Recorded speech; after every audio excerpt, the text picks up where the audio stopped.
کتاب و سنت کے احکام کی روشنی میں اور افغانستان کے حالات کے حوالے سے آپ نے ان کی انتہائی جامع قسم کی گفتگو سنی ہے۔ ان کے ہر لفظ سے ارادے کی پختگی، عزیمت اور ایمان ٹپک رہا تھا۔ ہم سب کی دعا ہے کہ اللہ جل شانہ وعم نوالہ افغان قوم کی آزمائش کا عرصہ ختم فرمائے۔ جب تک یہ آزمائش موجود ہے اللہ تعالیٰ ان کو ہمیشہ کی طرح استقامت اور صبر نصیب فرمائے اور ان کے لیے اپنی تائید اور نصرت کے فیصلے فرمائے۔ آزمائش کے اس عہد اور اس دور میں پوری پاکستانی قوم کو بلکہ دنیا بھر کے مسلمانوں کو ان کے ساتھ کھڑا ہونے کی توفیق اور سعادت نصیب فرمائے۔ برطانیہ میں نظام خلافت کے حوالے سے ایک بہت بڑا نام شیخ عمر بکری کا ہے، جن کی تحریک کا نام ہے المہاجرون۔ المہاجرون کی نمائندگی کے لیے برطانیہ سے تشریف لائے ہیں عبد الرحمن سلیم صاحب۔ عبد الرحمن سلیم صاحب آج کی ہماری اس انٹرنیشنل خلافت کانفرنس میں اپنے خیالات کا اظہار انگریزی زبان میں فرمائیں گے۔ تشریف لاتے ہیں محترم جناب عبد الرحمن سلیم صاحب۔ اعوذ باللہ من الشیطان الرجیم، بسم اللہ الرحمن الرحیم، الحمد للہ رب العالمین، والصلاة والسلام علی سیدنا محمد وعلی آلہ وصحبہ اجمعین۔ My dear brothers and sisters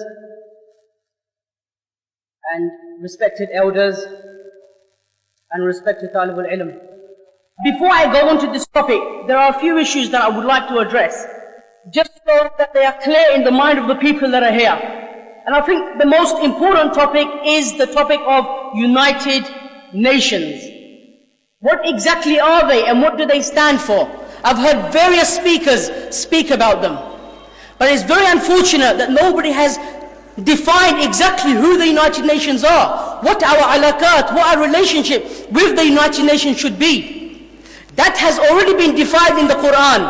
Allah subhanahu wa ta'ala said in the Quran, Ya ayyuhan nabi wa la tuti'al kafirina wal munafiqeen. O Messenger Muhammad sallallahu alayhi wa sallam, do not, lamu tawqeed, he made it clear. He said, do not obey the hypocrites and the kuffar. So we as Muslims should not try to appease the United Nations. We should not care about what they think about Islam. The Muslims in Afghanistan should not be concerned about what they are saying regarding Afghanistan. They will continue to say that. That is their job. That is their da'wah. That is their struggle against the haqq. And that truth, that battle against the truth and falsehood began in the time of Adam alayhi salam. It is continuing today in the form of United Nations, in the form of OIC, in the form of freedom, in the form of democracy, in the form of capitalism and communism, in the form of IMF.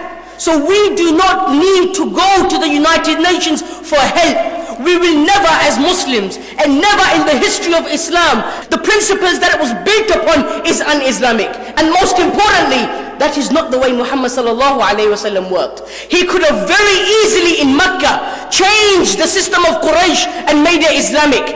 But he didn't do that sallallahu alayhi wa sallam. He did not use the existing system. He went to Medina and established a complete new political alternative. So he didn't use the system of Quraysh, and they had complete rules and regulations, like the way that the Constitution of Pakistan has, or the Constitution of any Islamic country. It is impossible to bring back Islam via the Constitution of Pakistan. We are here to remove the Constitution of Pakistan and bring a complete new system based upon only two things. Muhammad sallallahu alayhi wa sallam said in his khutbatul wada, he said, I leave you two things. He said, Abdi alayha bin nawajiz. He said, bite onto it, hold it tight and do not let go. He said, the Quran and the Sunnah. That is the only thing that he mentioned. So these are the two sources for us when we are going to make law, when we are going to make ahkam. We will never use the existing constitution. That are my first 2 points. Let me quickly go on to the method that Muhammad sallallahu alayhi wa sallam had adopted. Many people have this idea that when Rasulullah was in Mecca, he was only giving da'wah to the kuffar, and he was not public in society, he was not dealing with the corruption that used to exist, and his relationship with them was just to invite them to Islam. It is not the case. In the first 3 years of his da'wah in Mecca, Muhammad sallallahu alayhi wa sallam was already well known amongst the kuffar. He was well established amongst the Quraysh. They used to know that this man has come with a new deen. This man has come with a new system, a new ideology that's in direct confrontation with ours. But what they did not know was that he used to work with a jama'ah. He used to work with a hizb, with a party, meaning he's the ashab of Rasulullah. That verse was revealed to Rasulullah in the 3rd year, when Allah subhanahu wa ta'ala said to him, فَاسْدَعْ بِمَا تُؤْمَرْ وَأَعْرِضْ عَنِ الْمُشْرِكِينَ. Go out and proclaim openly to society.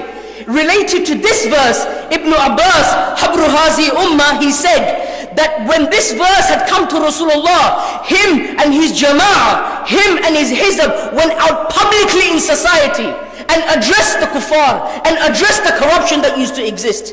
So from day one, he was well known. That's the first point. I don't have much time to explain, but that is the first point.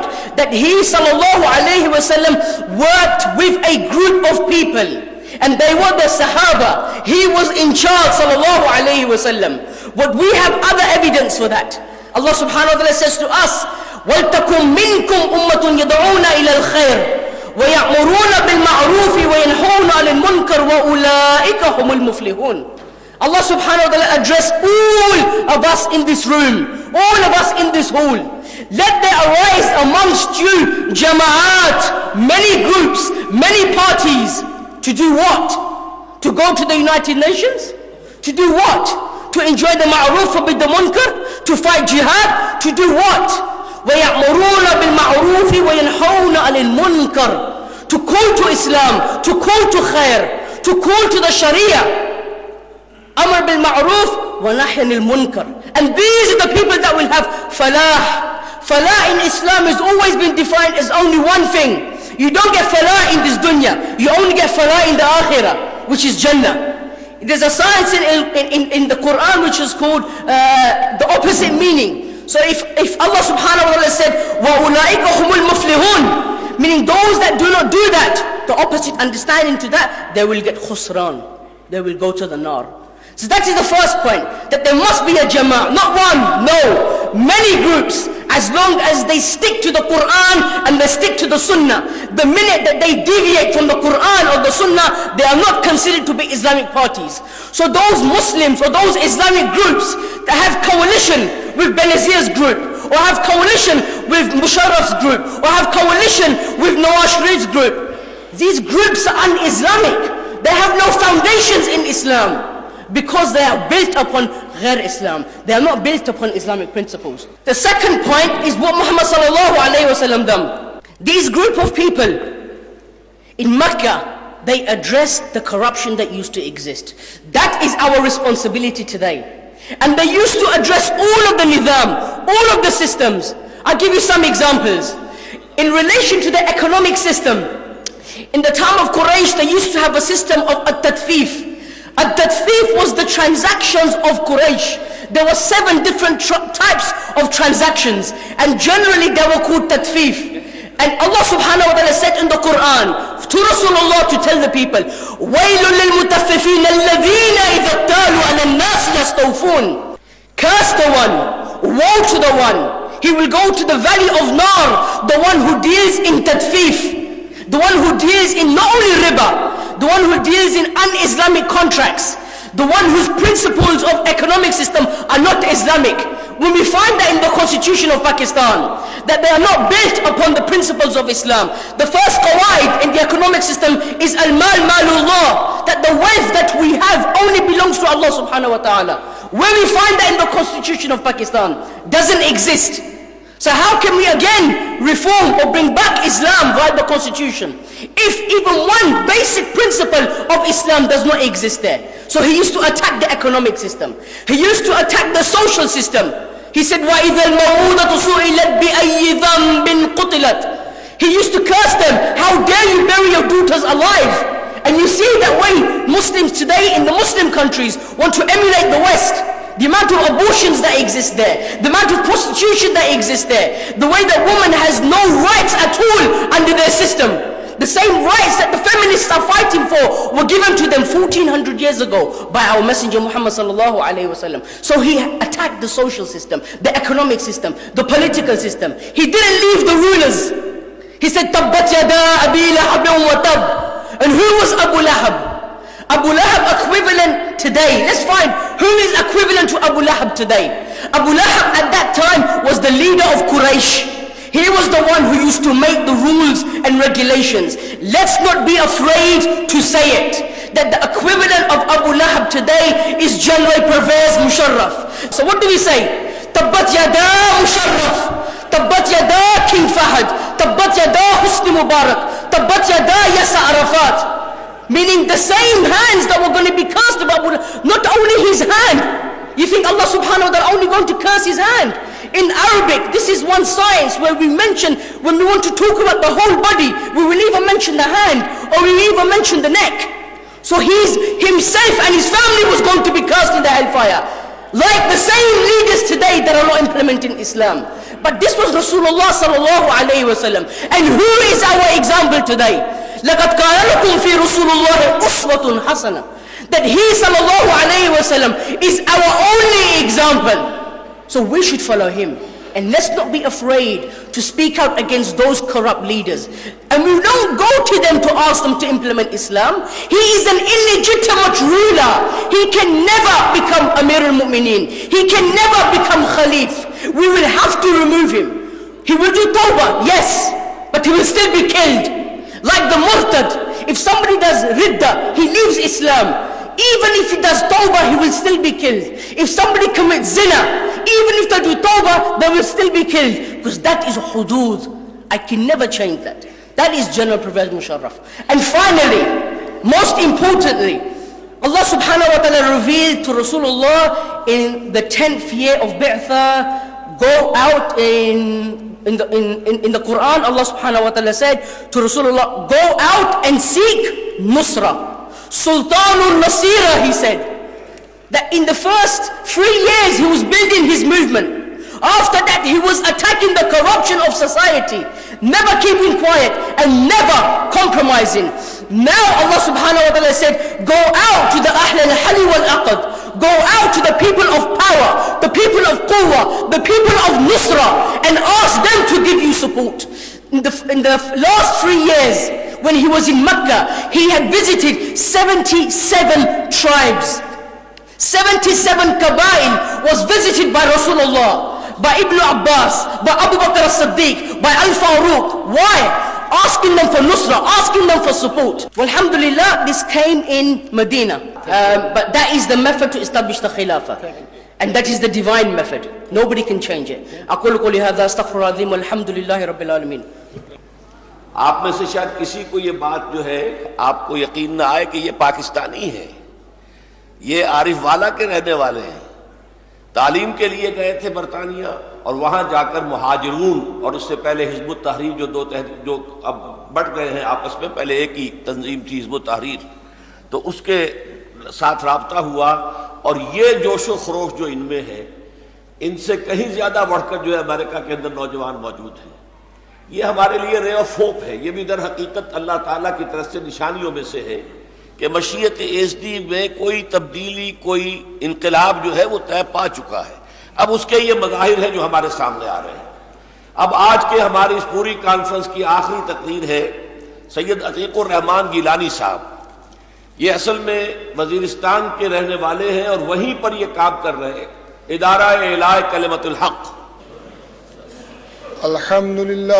الحمدللہ نحمده ونستعینه ونستغفره ونعوذ باللہ من شرور انفسنا ومن سیئات اعمالنا من يهده اللہ فلا مضل له ومن يضلله فلا هادي له وأشهد أن لا إله إلا الله وحده لا شريك له وأشهد أن سيدنا ومولانا محمدا عبده ورسوله.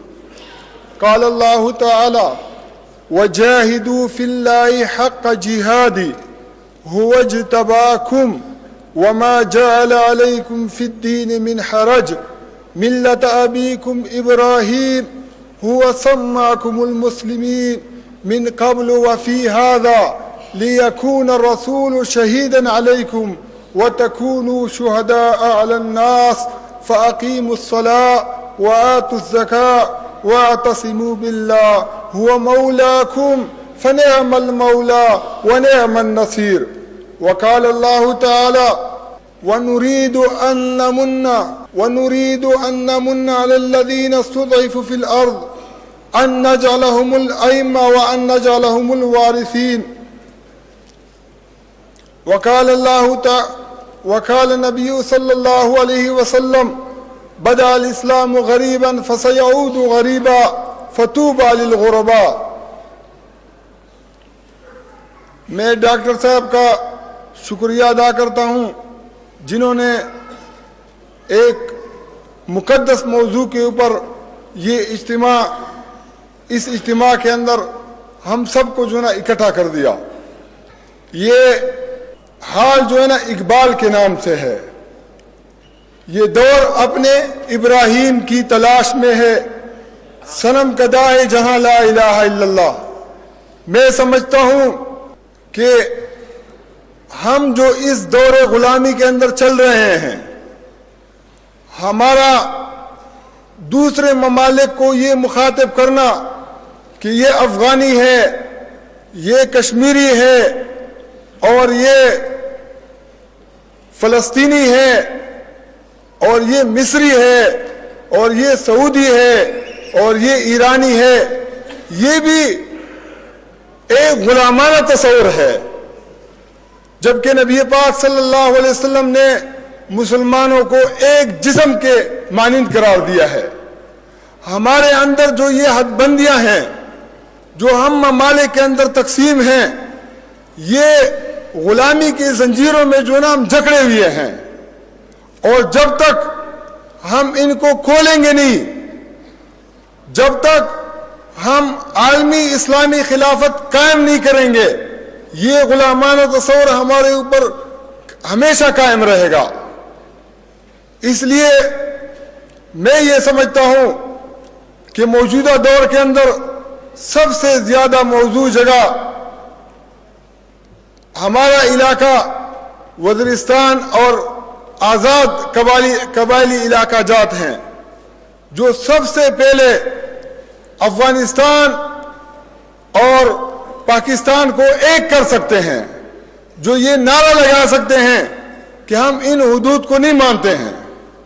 ہمیں نبی پاک صلی اللہ علیہ وسلم نے ایک جسم کے مانند قرار دیا ہے. ہمارے پاس کوئی افغانی اور پاکستانی کا تصور نہیں ہے.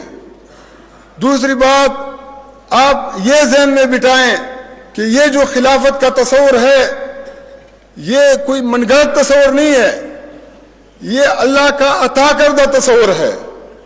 یہ کسی کی ذہنی اختراع نہیں ہے، اور یہ اسلام کی ایسی بنیاد ہے جس کے بغیر اسلام اسلام ہی نہیں ہے. لا الہ الا اللہ کا کیا مطلب ہے؟ اللہ کے سوا کوئی معبود نہیں، اللہ کے سوا کوئی الہ نہیں. اور الہ کسے کہتے ہیں؟ جس کی چاہت چلے. وَلَوْ كَانَ فِيهِمَا آلِهَةٌ إِلَّا اللَّهُ لَفَسَدَتَا. اگر آسمان اور زمین کے اندر اللہ کے علاوہ کوئی اور آلہہ ہوتے تو ان دونوں میں فساد برپا ہو جاتا. أَفَرَأَيْتَ مَنِ اتَّخَذَ إِلَٰهَهُ هَوَاهُ وَأَضَلَّهُ اللَّهُ عَلَىٰ عِلْمٍ. کیا تو نے اس شخص کو دیکھا ہے جس نے اپنی نفسانی خواہشات کو اپنا معبود بنایا ہے؟ جو نفسانی خواہشات کے حکم پر چلتا ہے، اس کا نفس اس کا معبود ہے، اللہ اس کا الہ نہیں ہے. اور جو امریکہ کی چاہت کے اوپر چلے، افرائیت من اتخذ الہ امریکہ، کیا تو نے اس کو دیکھا ہے جس نے امریکہ کو اپنا الہ بنایا ہے؟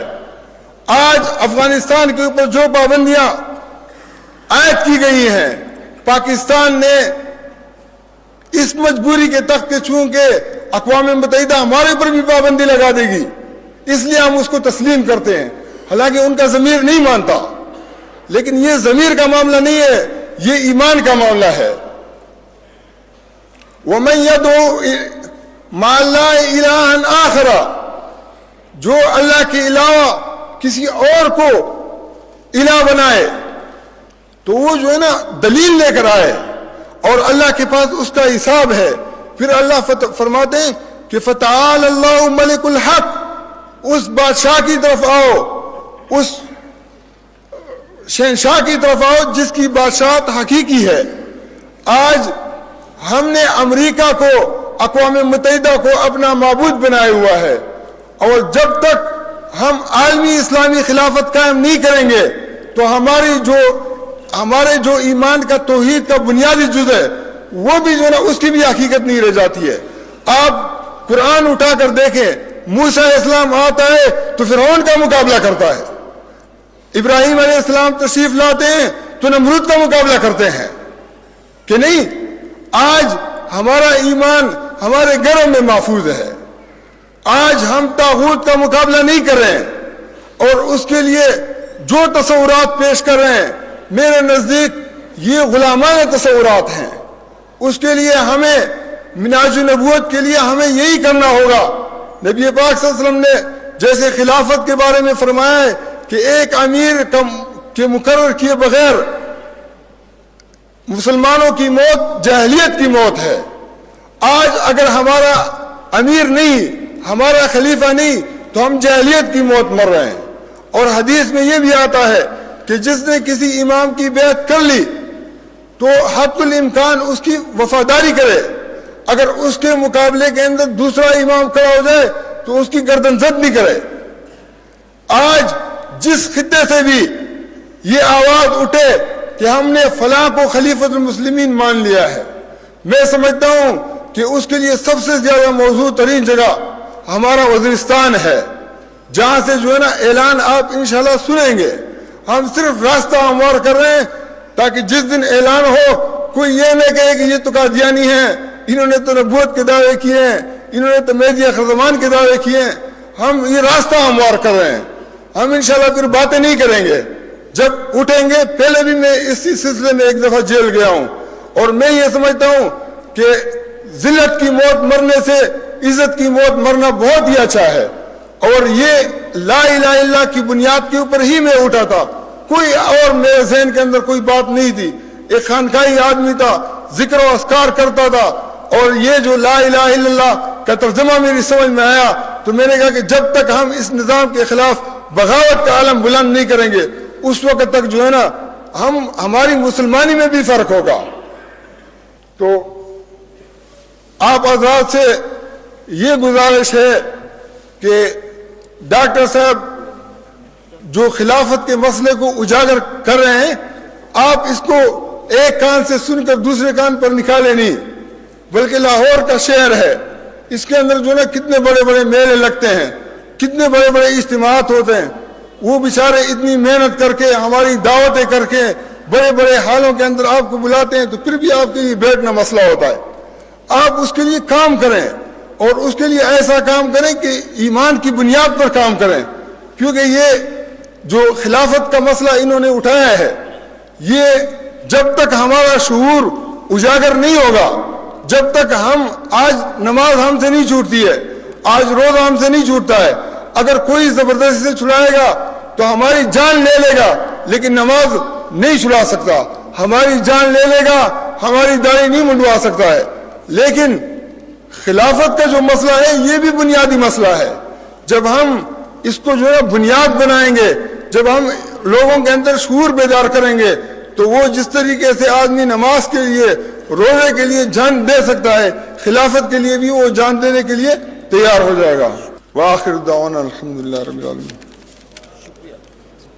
میں درخواست کرتا ہوں امیر تنظیم اسلامی داعیے تحریک خلافت پاکستان محترم جناب ڈاکٹر اسرار احمد صاحب سے کہ وہ اپنا خطبہ صدارت پیش فرمائیں۔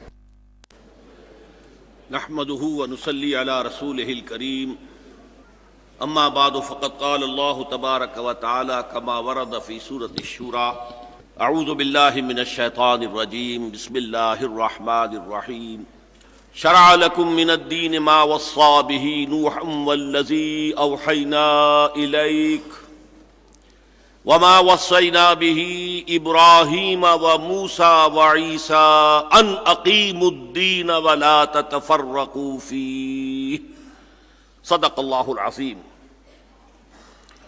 وقال الامام مالک رحمہ اللہ لن يصلح آخر هذه الامة الا بما صلح به اولها او كما قال علیہ الرحمہ. رب اشرح لي صدری ویسر لي امری واحلل عقدۃ من لسانی یفقہوا قولی. محترم علماء کرام، مہمانان گرامی، معزز سامعین، محترم خواتین، میرا جو عنوان ہینڈ بلز میں دیا گیا تھا گفتگو کا وہ ہے پاکستان میں نظام خلافت کے قیام کا آخری مرحلہ. وہ آخری مرحلہ کس طور سے آئے گا اسے سمجھ لیجئے کہ دو امکانی راستے ہیں. پہلا راستہ جو ایک بہت بڑے اگر کے ساتھ مشروط ہے، اے بگ اف، لیکن وہ راستہ آئینی ہوگا، بغیر خون خرابے کے ہوگا، سہج انداز سے ہوگا، تدریج کے ساتھ ہوگا. لیکن اگر وہ بہت بڑا اگر پورا نہ ہو سکے تو پھر دوسرے راستے کے سوا کوئی چارہ نہیں رہ جائے گا. وہ پہلا راستہ آئینی کیا ہے؟ خلافت کے جو آئینی تقاضے ہیں وہ پاکستان کی 53 سالہ جو زندگی ہے اس میں بہت حد تک پورے ہو چکے ہیں. خلافت کا اصل اصول ہے اللہ کی حاکمیت. وہ ہمارے دستور میں ثبت ہو چکی ہے قرارداد مقاصد کی شکل میں کہ حاکمیت اللہ کے لیے، ان الحکم الا للہ. یہ پہلا تقاضا تھا جو پورا ہو چکا اور قیام پاکستان کے 2 سال کے اندر اندر پورا ہو گیا. اس حاکمیت خداوندی کے نفاذ کا دوسرا جو مرحلہ ہے وہ بھی نظری طور پر دستور پاکستان میں طے پا چکا ہے. دفعہ 227 میں یہ لکھ دیا گیا No legislation can be done here repugnant to the book of Allah and the practice of his messenger. میں سمجھتا ہوں کہ یہ حاکمیت الہی کی تنفیذ کا جو عملی تقاضا ہے وہ اس دفعہ سے پورا ہو جاتا ہے، بشرطے کہ یہ آپریٹو ہو، اس پر عمل کیا جائے. تیسرا بہت بڑا مرحلہ وہ تھا کہ جو ضیاء الحق مرحوم کے دور میں طے پا گیا کہ یہ مسئلہ کہ کوئی شے خلاف کتاب و سنت ہے یا نہیں، اس کا فیصلہ کون کرے گا؟ ایک عالم دین کرے گا، دوسرا کرے گا، ایک مفتی کرے گا، دوسرا کرے گا، کوئی ایک فرقے والا کرے گا، دوسرے فرقے والا کرے گا، کون کرے گا؟ یہ مسئلہ جو ہے عملی طور پر جو اس کی بہترین شکل ہو سکتی ہے اس میں انہوں نے طے کر دیا، اور وہ یہ کہ یہ کام عدلیہ کا ہے. جب دستور میں یہ لکھا ہوا ہو کہ اس ملک کے اندر اصول یہ ہے کہ کوئی قانون کتاب و سنت کے منافی نہیں کیا جا سکتا، دستور کی کسٹوڈین اور امین عدلیہ ہوتی ہے، دی ہائر جوڈیشری. اب یہ اس کا کام ہے، لیکن چونکہ ہمارے ہاں جو عام جوڈیشری ہے اس میں علماء نہیں ہے، عام ججز جو ہے وہ شریعت سے واقف نہیں ہے، لہذا ایک اسپیشل کورٹ قائم کی گئی، وہ ہے فیڈرل شریعت کورٹ. اسے اختیار دیا گیا کہ اگر کسی شے کو وہ فیڈرل شریعت کورٹ جس میں علماء بھی موجود ہیں اگر وہ قرار دے دے کہ یہ کتاب و سنت کے منافی ہے، وہ نل اینڈ وائڈ ہو جائے گی شے، اور صرف چند مہینے کی مہلت دی جائے گی.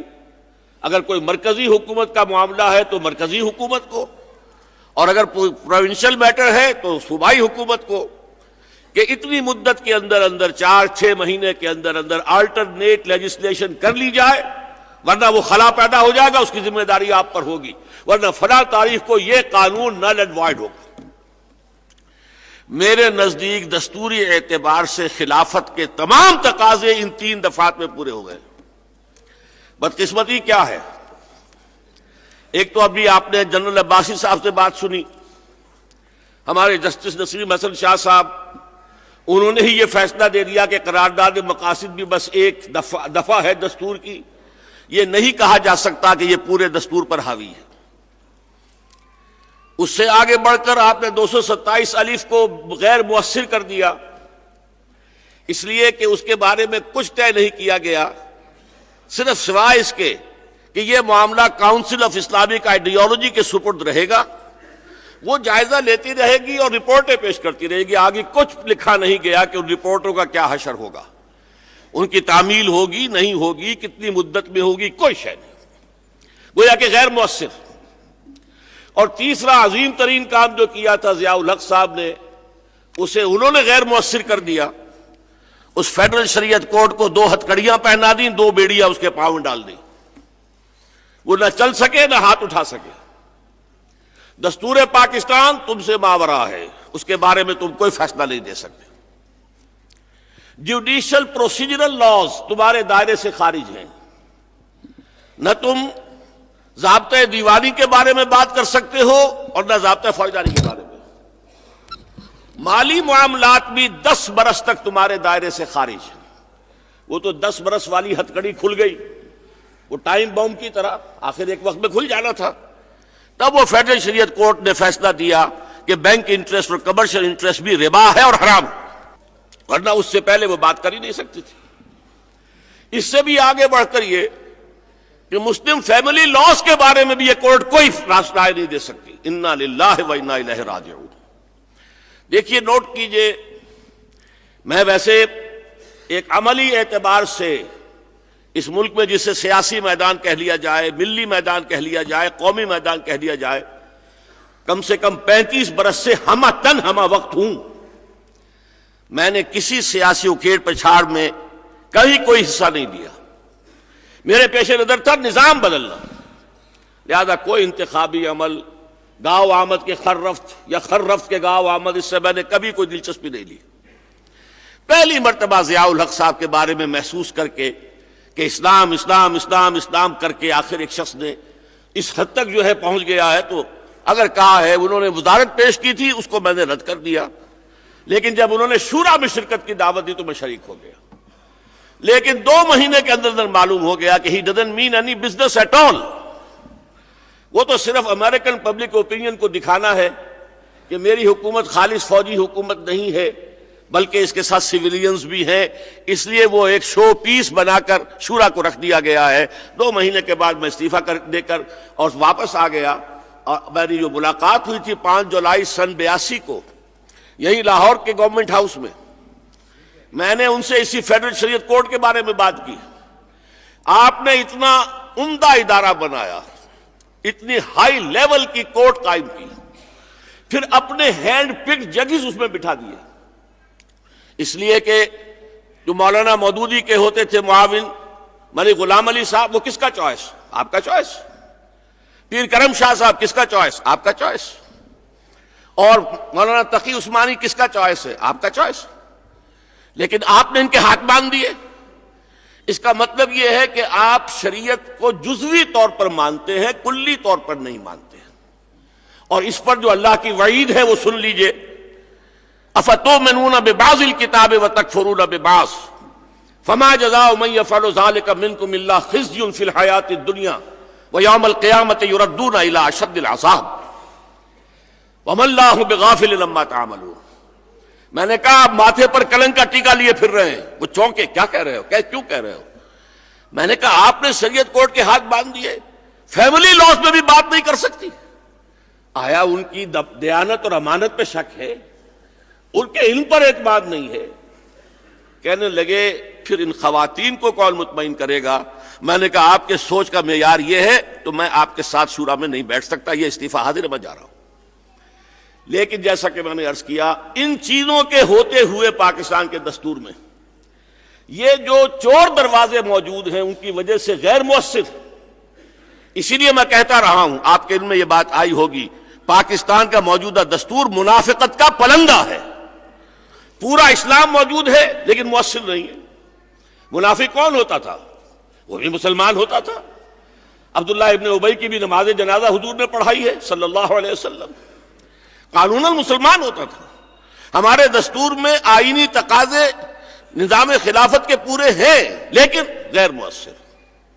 یہی وجہ ہے کہ جب 1997 کے الیکشن کے نتیجے میں مسلم لیگ کا احیاء ہو گیا اور بہت ہی بڑا مینڈیٹ جو ہے حاصل ہوا، اور پھر خاندان بھی وہ تھا کہ جس کے ہاں کم سے کم روایتی مذہب موجود ہے، نماز روزہ موجود ہے، تو توقع ہوئی کہ شاید اللہ تعالیٰ کو اس آسان راستے سے، اس آئینی راستے سے شاید اس ملک کے اندر اسلام کے نفاذ کی اللہ تعالیٰ کو اب یہ راستہ پسند آ گیا ہے۔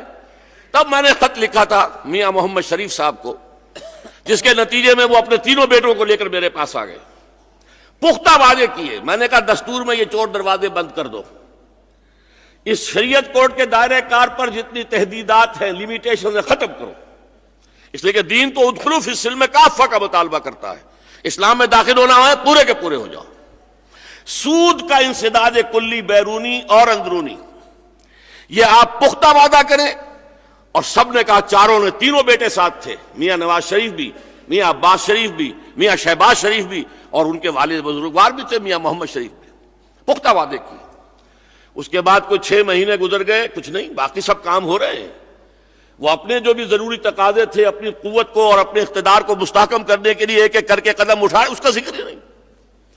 دوبارہ میں نے پھر انہیں خط لکھا، بلکہ اشتہار دیا اخبار میں کہ انہیں جو ہارٹ اٹیک ہوا تھا میاں شریف صاحب کو، اس سے وہ جب کچھ شفا یاب ہو کر آئے انگلینڈ سے، تو میں نے کہا شاید اللہ نے ابھی مہلت دی ہے آپ کو، اور اس زندگی کو آپ سمجھیے کہ ایک موقع پھر اللہ نے آپ کو دے دیا۔ پھر وہ تینوں بیٹوں کو لے کر آ گئے، پھر پختہ وعدے کیے۔ اور سود کے بارے میں تو مجھ سے کہنے لگے شہباز شریف کہ 3 سال کی مدت چاہیے اس کے کامل انسداد کے لیے۔ میں نے کہا نہیں، 1 سال کی مدت بھی کافی ہے ٹرانزیشن کے لیے۔ میاں شریف نے کہا نہیں، 6 مہینے کے اندر اندر ختم کرو، اور سب نے کہا ہم کریں گے۔ بدقسمتی میری بھی، بدقسمتی اس ملک کی، بدقسمتی سب سے بڑھ کر اس خاندان کی کہ جنہوں نے یہ موقع گنوایا ہے اپنے ہاتھ سے، اور پھر بعد میں 15ویں ترمیم لائے بھی ہیں تو ایسی شکل میں جو ہرگز قابل قبول نہیں تھی۔ وہ سارے اقتدار کے دائرے تو وہ پہلے ہی جو ہے اپنی ذات میں مرتکز کر چکے تھے، اب شریعت میں بھی کیا منکر ہے اور کیا جو معروف ہے اس کا فیصلہ بھی اپنے ہاتھ میں لینا چاہتے تھے، نہ کسی شریعت کوڈ سے کوئی تعلق، نہ علماء سے کوئی تعلق۔ یہ وہ ہے معاملہ کہ جس کی وجہ سے ابھی تک ہماری گاڑی رکی ہوئی ہے۔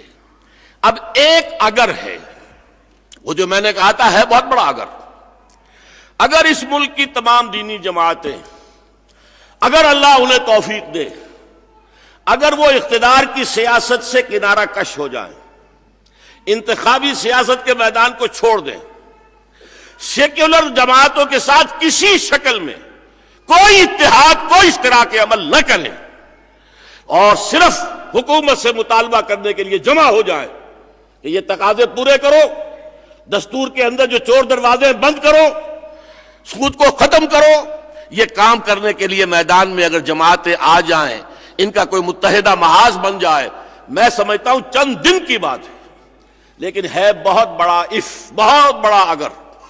جماعتیں جو ہے در حقیقت اس کام کے لیے تیار نہیں، اس لیے کہ اس ملک میں کچھ اقتدار کے چھیچڑے بھی لٹکے ہوئے ہیں۔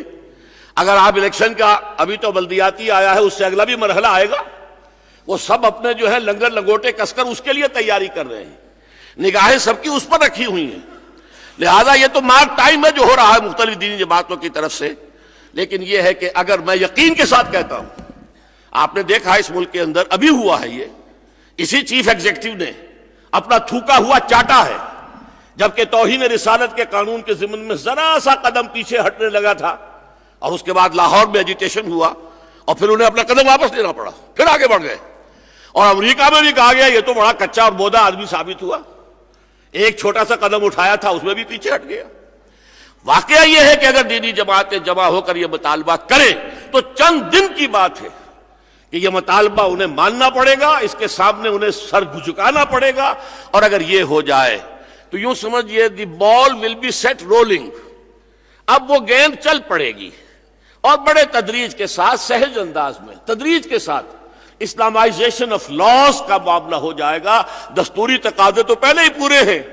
قانون کی تنفیذ جو ہے اگلا مرحلہ، وہ میرے نزدیک پرامن، تدریجی، سہج اور پرامن انداز میں اس طریقے سے پورا ہو سکتا ہے. میں نے جب پہلی مرتبہ یہ بات کہی تھی، نواز شریف صاحب کو جب یہ میں نے مشورہ دیا تھا، تو جنرل حمید گل صاحب نے اس پر تبصرہ کیا تھا، بہت صحیح، کہ اگر ایسا ہو جائے تو یہ ایک سافٹ ریولیوشن ہوگا، یہ ایک نرم انقلاب ہوگا انقلاب لیکن نرم انداز میں ہو جائے گا. لیکن میں جیسا کہ آپ سے عرض کر رہا ہوں، اس کا سارا دار و مدار ہے اس بڑے اف پر. اگر جماعتیں تیار ہو جائیں اور اس کے لیے متحد ہو کر مطالبہ کریں، ان کی طاقت مجتمع ہو، اور کوئی بھی چھچڑا جو ہے اقتدار کا، اختیار کا، کہیں کوئی پاور شیئرنگ جو ہے اس کا کوئی لالچ جو ہے انہیں اس راستے سے نہ ہٹا سکے، تو یہ چند دنوں کی بات ہے کہ یہ کام ہو جائے گا اور شروع ہو جائے گا الحمدللہ. لیکن اگر یہ نہیں ہوتا تو کیا ہاتھ پر ہاتھ دھرے بیٹھے رہیں؟ نہیں. آلٹرنیٹ کیا ہے؟ آلٹرنیٹ وہ ہے جو منہاج محمدی ہے صلی اللہ علیہ وسلم. اسی لیے میں نے آپ کو ایک تو آیت سنائی، اے مسلمانوں، ہم نے تمہارے لیے وہی دین معین کیا ہے جس کی وصیت کی تھی نوح کو، اور جو ہم نے وہی کیا ہے محمد آپ کی جانب صلی اللہ علیہ وسلم، اور جس کی وصیت کی تھی ابراہیم کو اور موسیٰ کو اور عیسیٰ کو، کہ قائم کرو اس دین کو اور اس کے بارے میں متفرق مت ہو جاؤ، ٹکڑوں میں نہ بٹ جاؤ. اور اس کے لیے میں نے آپ کو قول سنایا تھا امام مالک رحمت اللہ علیہ کا، اور اس کا تعلق اس حدیث سے ہے جو آج صبح میں آپ کو سنا چکا ہوں. حضور نے اپنے مبارک اور باسعادت دور سے لے کر قیامت تک کے 5 ادوار گنائے. تکون النبوۃ فیکم ما شاء اللہ ان تکون ثم یرفع اللہ اذا شاء یرفعها. پہلا دور دور نبوت. ثم تکون خلافۃ علی منہاج النبوۃ فتکون ما شاء اللہ ان تکون ثم یرفع اللہ اذا شاء یرفعها. دوسرا دور خلافت علی منہاج النبوۃ. تیسرا دور ثم تکون ملکا عاضا. تیسرا دور ایک جابر، ایک ظالم ملوکیت کا دور ہوگا. یہ ظالم ملوکیت تھی بنو امیہ کی، جس میں واقعہ کربلا ہوا، حادثہ حرہ ہوا، سینکڑوں تابعین شہید کیے. آپ کو معلوم ہے حجاج ابن یوسف نے، یہ ظالم حکومت. لیکن اس کے بعد پھر فرمایا ثم تکون، یہ بھی ختم ہو جائے گی جب اللہ چاہے گا. یہ مسلمانوں کی اپنی حکومتیں تو تھے تو مسلمان کلمہ گو تو تھے. پھر چوتھا دور آئے گا ثم تکون ملکن جبرین، غلامی لے کر آئے گی ملوکیت. یہ دور تھا کولونیل رول کا جو اب ختم ہو گیا. کہیں ملکہ وکٹوریا کے غلام تھے ہم، 100 برس تک غلام رہے ہیں. اس سے پہلے ایسٹ انڈیا کمپنی کی غلامی تھی ہندوستان کے بڑے حصے پر، اور اس کے بعد 1857 کے بعد تو ملکہ وکٹوریا، ہم ان کے غلام تھے. کہیں فرانس کے غلام تھے، کہیں کسی اور کے غلام تھے. ملکن جبرین. لیکن فرمایا اس کے بعد پھر دور آئے گا ثم تکون خلافت علی منہاج النبوہ. پھر دور آئے گا خلافت علی منہاج النبوہ کا. واقعہ یہ ہے کہ قافلہ انسانیت اس دہلیز پر پہنچ چکا ہے. وہ دور زیادہ دور نہیں ہے.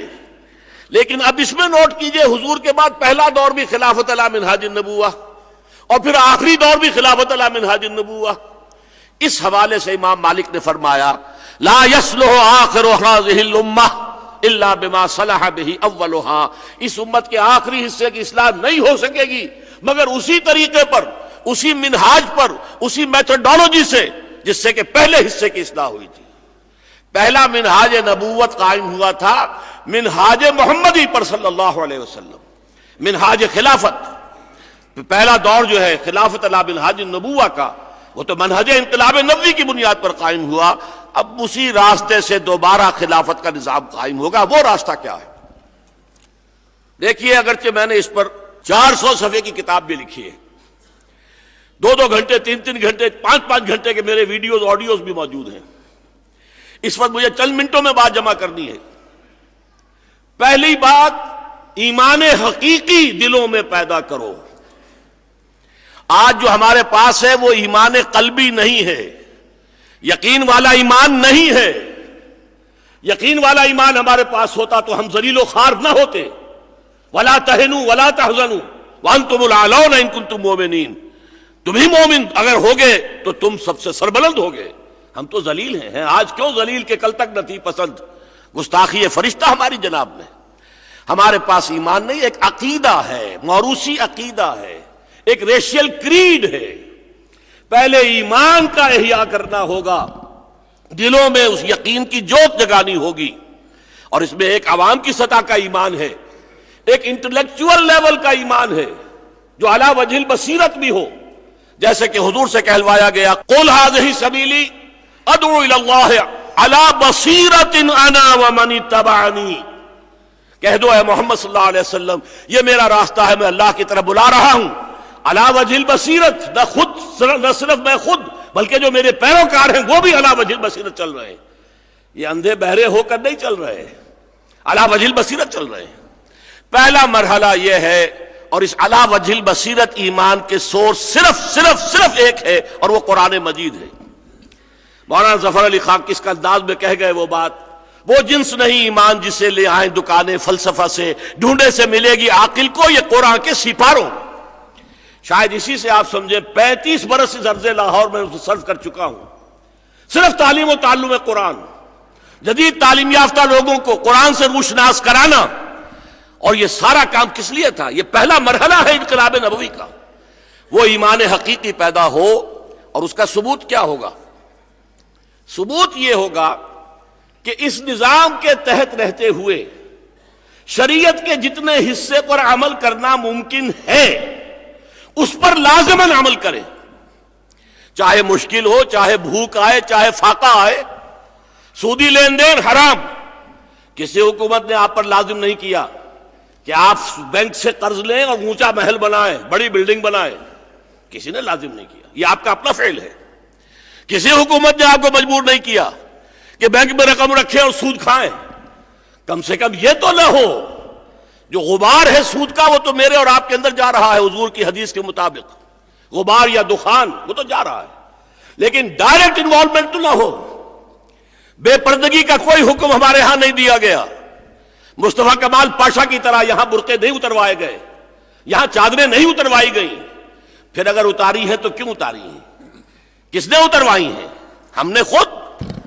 جس کے پاس 2 پیسے ہو گئے، معلوم ہوا برقع تو شاید پرانی دقیانوسیت کی علامت ہے، دفع کرو اس کو. اس کے بعد چادر رہ گئی، چادر گئی. اس کے بعد ایک پٹی سی رہ گئی ہے کب کہیں وہ گلے کے اندر پڑی ہوئی، اللہ اللہ اور خیر صلی اللہ. اور یہ ہے اس قوم کی نوجوان لڑکیوں کا یہ پردہ ہے، یہ حجاب ہے. انا للہ و انا الیہ راجعون. یہ کس نے نافذ کیا؟ میں نے صرف 2 باتوں کا اشارہ کیا ہے. اپنی معاش اور اپنی معاشرت میں سے حرام چیز کو اگر آپ نہیں نکالتے، ٹھیک ہے فاقہ آ جائے کوئی بات نہیں. صحابہ سے کہا گیا تھا وَلَنَبْلُوَنَّكُمْ بِشَيْءٍ مِّنَ الْخَوْفِ وَالْجُوعِ وَنَقْصٍ مِّنَ الْأَمْوَالِ وَالْأَنفُسِ وَالثَّمَرَاتِ وَبَشِّرِ الصَّابِرِينَ.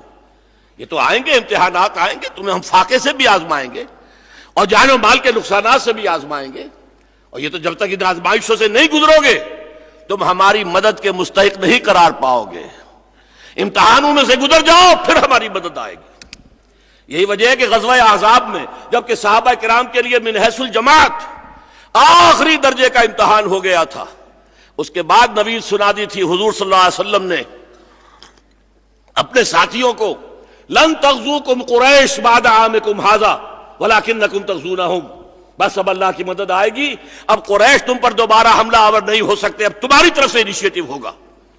اسی سال میں حضور نے عمرے کا سکینیت کی گئے ہیں اور صلح حدیبیہ ہو گئی. اللہ نے کہا انا فتحنا لک فتحا مبینا.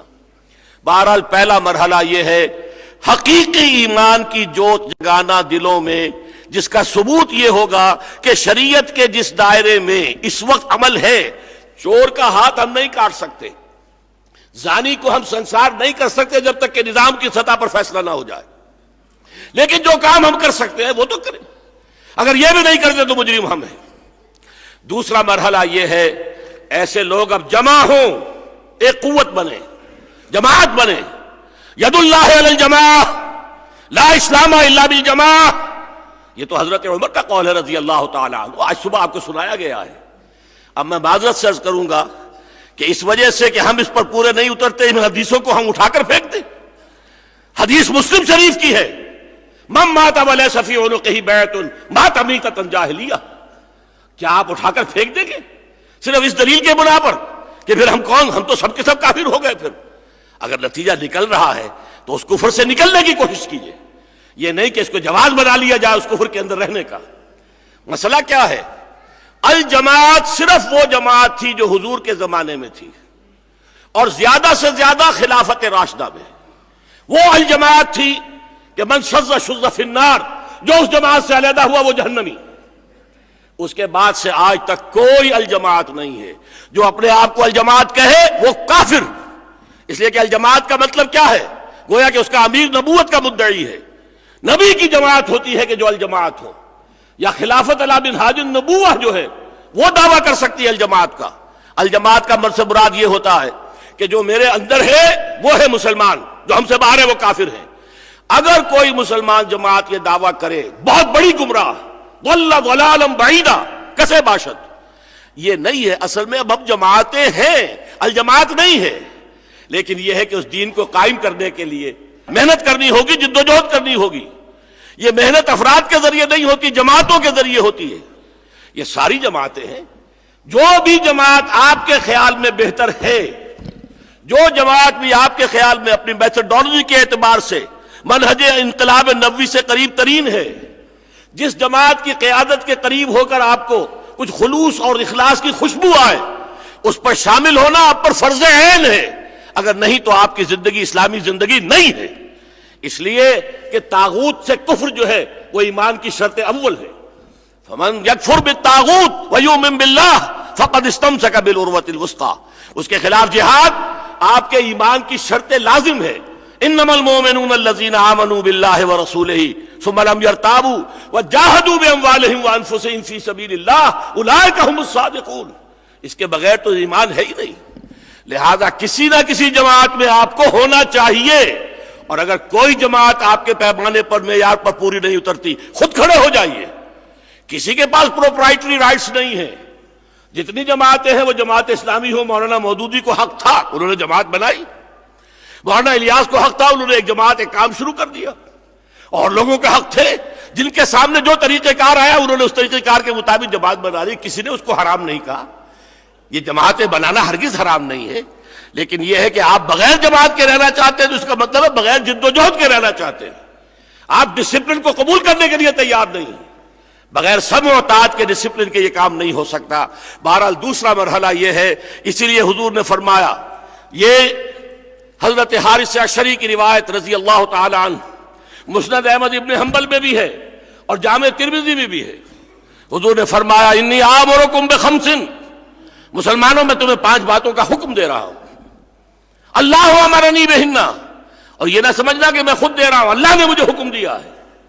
بالجماعت والسمع والطاعت والہجرت والجہاد فی سبیل اللہ. 5 ارکان اسلام تمام مسلمانوں کو معلوم، حالانکہ وہ بھی حدیث نبوی ہے. بنی الاسلام علی 5، شہادت اللہ الہ الا اللہ وان محمد رسول اللہ واقام الصلاۃ وایتاء الزکوٰۃ وصوم رمضان وحج البیت. کس کا قول ہے؟ محمد عربی صلی اللہ علیہ وسلم کا. وہی محمد عربی 5 باتیں اور فرما رہے ہیں اور کہتے ہیں تم پر لازم ہے، میں حکم دے رہا ہوں. وہ 5 باتیں ہمیں سے کسی کو معلوم ہی نہیں. کیوں؟ ان کا تعلق ہے دین کو غالب کرنے سے. جب دین کے غلبے کا تصور ہی ذہن میں نہیں تو یہ 5 چیزیں irrelevant ہیں، ان کا کوئی تعلق ہی نہیں، ریلیونس ہی نہیں. لہذا ہمارے ذہنوں سے اوجل، آنکھ اوجل، پہاڑ اوجل. لیکن یہ ہے جماعت. دوسرا مرحلہ اس میں یہ کہ اطاعت امیر، اس اطاعت امیر کے لیے بیعت. اسی بیعت کا حوالہ دیا تھا آج برادران عمران صاحب نے کہ جس شخص کے گلے میں پٹا نہیں ہے بیعت کا، من مات ولیس فی عنقہ بیعت مات میتۃ جاہلیۃ. تیسرا مرحلہ کیا ہے؟ یہ جماعت جب تک اتنی کمزور ہے کہ طاقت کے ساتھ کفر کا مقابلہ نہیں کر سکتی، جیسے کہ مکے میں حضور کے 12 برس گزرے، ابھی اتنی طاقت نہیں تھی، ورنہ اللہ کی مدد ظاہر بات ہے اس کے دروازے اس وقت بھی بند نہیں تھے. اللہ پر توکل، ظاہر بات ہے کہ حضور کے توکل میں کوئی کمی نہیں ہو سکتی صلی اللہ علیہ وسلم. لیکن نہیں، کوئی حساب کتاب ہوتا ہے، اسی سے طے کیا جاتا ہے. لہذا 1 اور 10 کی نسبت سے بھی آیا ہے سورہ انفال میں، پھر 1 اور 2 کی ریشو بھی آئی ہے. بہرحال کچھ نہ کچھ حساب کتاب میں بات جب آئے کہ ہاں اب ہمارے پاس اتنی طاقت ہے، سم و طاعت والے لوگ ہیں، ڈسپلن کے خوگر ہو چکے ہیں، ہم بھی تسلیم کی خو ڈالیں گے، بے نیازی تیری عادت ہی صحیح. اور انہوں نے اپنے وجود پر اللہ کا دین قائم کیا ہے، اپنی معاش اور معاشرت سے حرام کو نکال دیا ہے. پھر ہم چیلنج کریں گے نظام کو، وہ ہوگا نہیں عن المنکر بالید، طاقت کے ساتھ منکرات کا انسداد اور خاتمہ.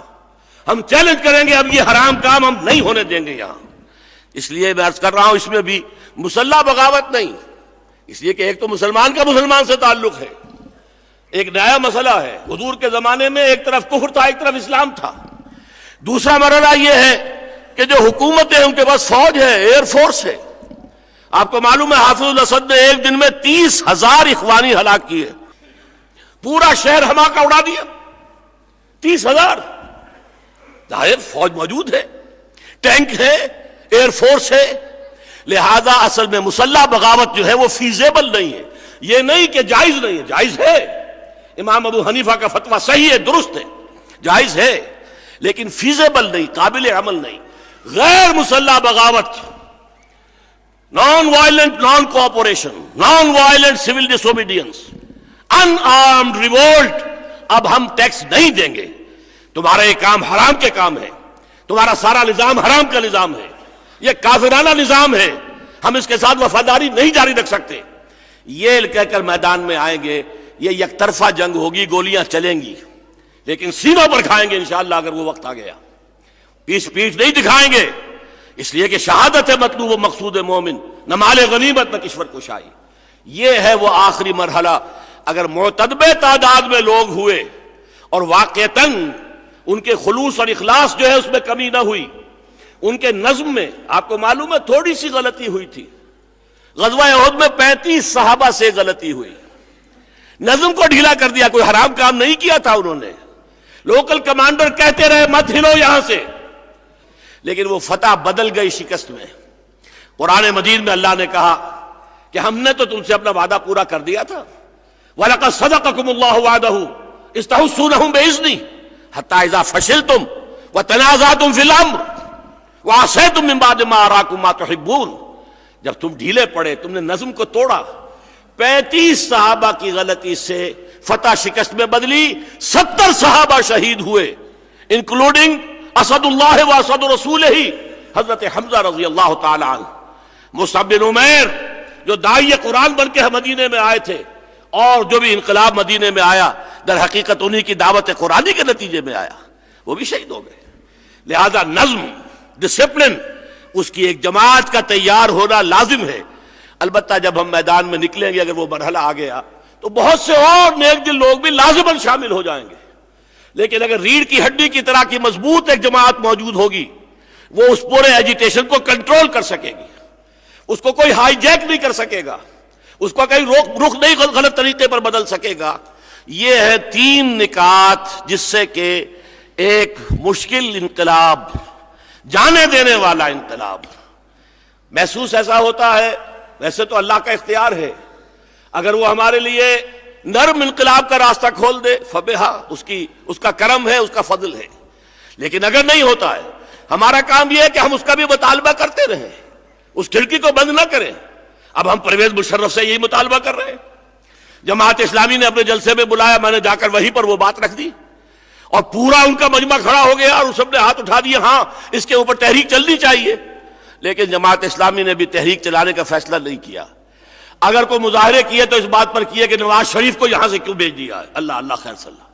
یہ معاملہ جو ہے وہ کتاب و سنت کا نہیں، دین کا نہیں، ایمان کا نہیں. لیکن وہ مطالبہ لے کر اگر کھڑی ہو جائے جماعتیں، کرو یہ تبدیلیاں دستور کے اندر، اس وقت تمہارے ہاتھ کے اندر اختیار بھی موجود ہے. یہ وہ چیز ہے کہ اس کے ذریعے سے امکان ہے. جنرل صاحب آپ اس کی نفی نہ کیجئے، امکان ہے، آئینی طور پر ہو سکتا ہے، لیکن ہے بہت بڑا اگر. اس میں بے نفسی کا معاملہ ہوگا دینی قیادتوں کا. اگر وہ سیاسی جو کھیل ہے اسے چھوڑ دیں اور جو بھی کشاکش اقتدار کی جو جد و جہد ہے اس سے نکل جائیں اور صرف امر بالمعروف نہی عن المنکر اس کے لیے جمع ہو جائیں. اس کو جہاد کہا ہے حضور نے صلی اللہ علیہ وسلم، فمن جاہدہم بیدہ فہو مومن ومن جاہدہم بلسانہ فہو مومن. ومن جاہدہم بقلبہ فہو مؤمن ولیس وراء ذلک من الایمان حبۃ خردل، اس کے بعد تو ایمان رائی کے دانے کے برابر بھی موجود نہیں ہے۔ یہ طریقہ ہے، اس طریقے کے لیے ایک جماعت تیار کرنے کی بھی ہم کوشش کر رہے ہیں اپنی سے۔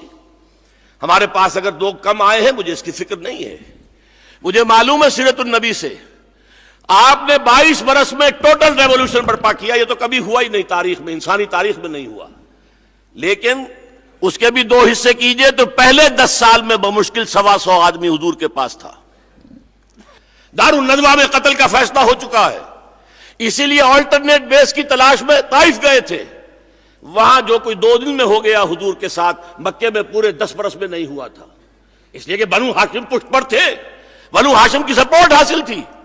لیکن جب ابو طالب کا بھی انتقال ہو گیا، ادھر گھر میں دل جوئی کرنے والی ایک رفیقہ حیات تھی حضرت خدیجہ الکبریٰ رضی اللہ تعالی عنہ، اس کا بھی انتقال ہو گیا۔ حضور نے فرمایا یہ عام الحزن ہے، یہ ہمارے لیے صدموں کا سال ہے، اور اس میں سب سے بڑا صدمہ طائف میں ہوا، جس پر یوں سمجھیے چیخیں نکل گئی ہیں، اللہم الیک اشکو ضعف قوتی وقلت حیلتی وہوانی علی الناس، اللہ تیری جناب میں فریاد لے کر آیا ہوں اپنی قوت کی کمی کا، اپنے وسائل کی کمی کا، اور لوگوں کے سامنے جو میری توہین ہو رہی ہے، یہ اسٹریٹ ارچنز پتھراؤ کر رہے ہیں، ہنس رہے ہیں، قہقہے لگا رہے ہیں، اور جو ہے یہ تماشا ہے، یہ رسوا سر بازارے آشوق ستمگارے، محبوب خدا حبیب رب العالمین سید الانبیاء والمرسلین، اور طائف کی گلیاں اور پتھراؤ، اور تاک تاک کر ٹخنے کی ہڈیوں کو نشانہ بنایا جا رہا ہے، جسم لہو لہان ہو گیا ہے، اور ذرا بیٹھے ہیں تھک کر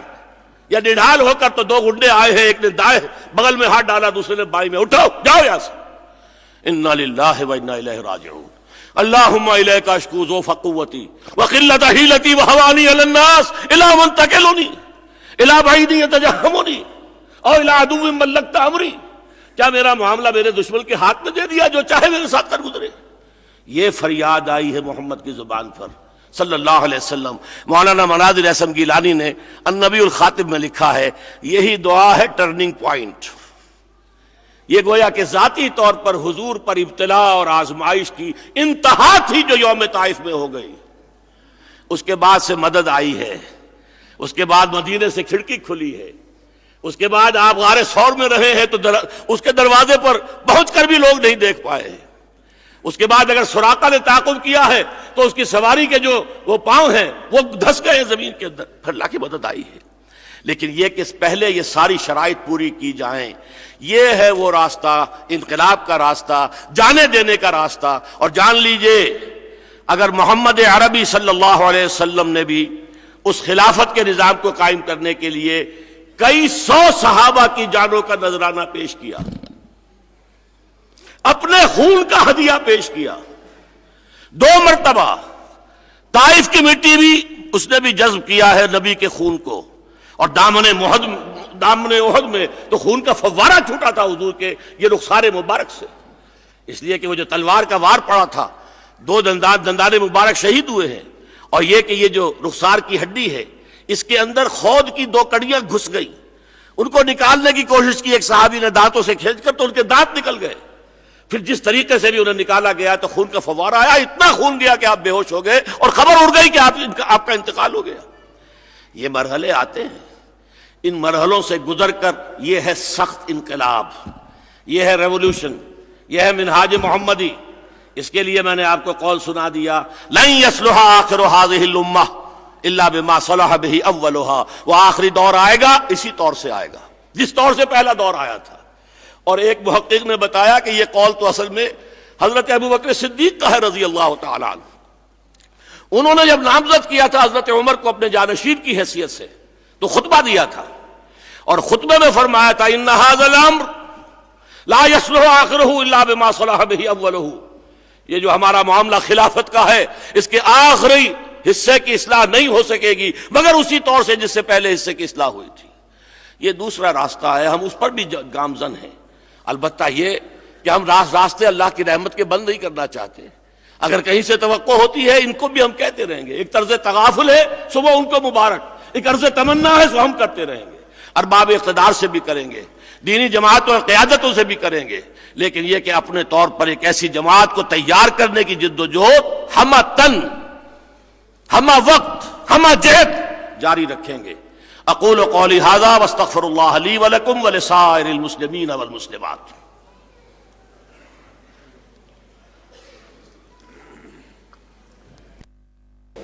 الحمدللہ کہ ہمارا یہ پروگرام پائے تکمیل کو پہنچا۔